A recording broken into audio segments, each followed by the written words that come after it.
सरकार ताजुश्शरिया के बारे में यूरोप में पाकिस्तान के साकिब रजा मुस्तफ़ाई साहब ने एक सैयदजादे से पूछा, हुजूर ताजुश्शरिया की जब ज़ात अवामुन नास के दरमियान होती तो क्या माहौल होता?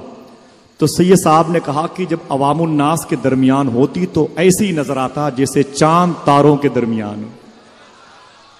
दुनिया उन पर टूटे पड़ती, हुजूम उनको आगे नहीं बढ़ने देता, लोग उनको देखते तो रोने लगते थे। साकिब साहब ने कहा कि यही विलायत की पहचान है, यही विलायत की पहचान है। जब एयरपोर्ट पर गुजरते सरकार ताजुश्शरिया तो एयरपोर्ट का पूरा अमला, पूरा ग्रुप अपने काम काज को छोड़ के ताजुश्शरिया को देखने लगता। लंदन के एयरपोर्ट पर बड़े बड़े काम रुक गए कई मरतबे जब हुजूर ताजुश्शरिया सरकार ने वहां पर क़याम किया। आधे घंटे के लिए भी ठहर गए, फ्लाइट लेट हुई तो मालूम हुआ कि पूरा ग्रुप ये के बाद दीगरे अपना काम काज छोड़ के चला आ रहा। यार देखो तो ये कैसा इंसान है जिसको देख के सच्ची तौबा करने का दिल कहता है, अल्लाह अल्लाह अल्लाह, जिसे देख के कलमा पढ़ने का दिल कहता है, अल्लाह। फ्लाइट पर जब आप तशरीफ फरमा होते तो बताते कि जब 2 पायलट होते उस फ्लाइट पे तो पायलट अपनी कुर्सियों से निकल निकल के पीछे मुड़ करके अपने दरवाजे से ताजुश्शरिया के चेहरे को देखते। अल्लाह, बोले मेरे दिलों का मालिक बैठा हुआ, ये कैसा शख्स है जिसने दिलों पे कब्जा कर रखा है, जिसका चेहरा इतना खूबसूरत हो, उसका मजहब कितना खूबसूरत होगा। हुजूर ताजुश्शरिया के पीछे मखलूक क्यों भागती थी, ये ऐलान तो नहीं हुआ, हो रहा है कि मखलूक भागती थी।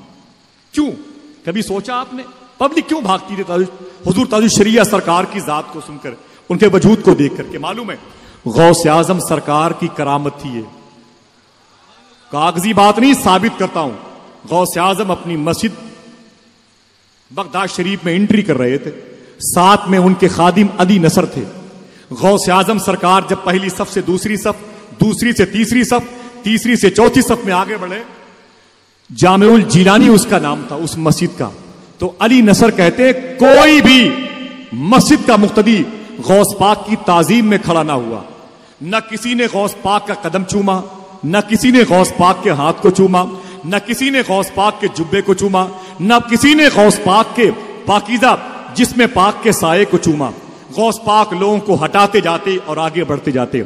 अली नसर बिन हैती कहते मैं परेशान हो गया कि लोग तो गौस आजम को एहतराम इस कदर करते हैं गौस आजम सरकार का कि आगे बढ़ने में बड़ी दिक्कत होती है। आज गौस पाक अकेले चले जा रहे हैं, कोई हाथ भी नहीं चूम रहा है, कोई पैर भी नहीं चूम रहा, आखिर बात क्या है?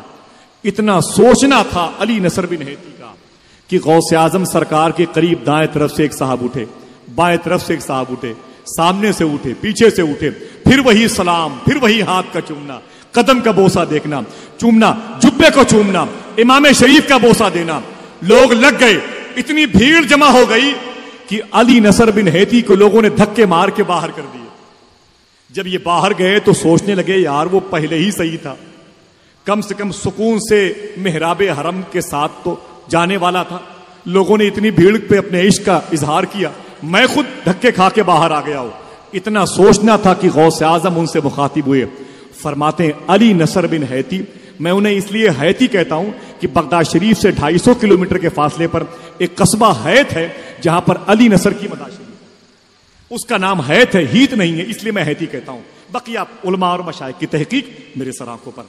तो अली नसर बिन हैती कहते हैं कि मैं सोचा मुझे गौस पाक ने करीब बुलाया, फरमाया अली नसर तुम क्या सोच रहे थे कि कोई गौस आजम से सलाम नहीं कर रहा है, कोई हाथ नहीं चूम रहा है?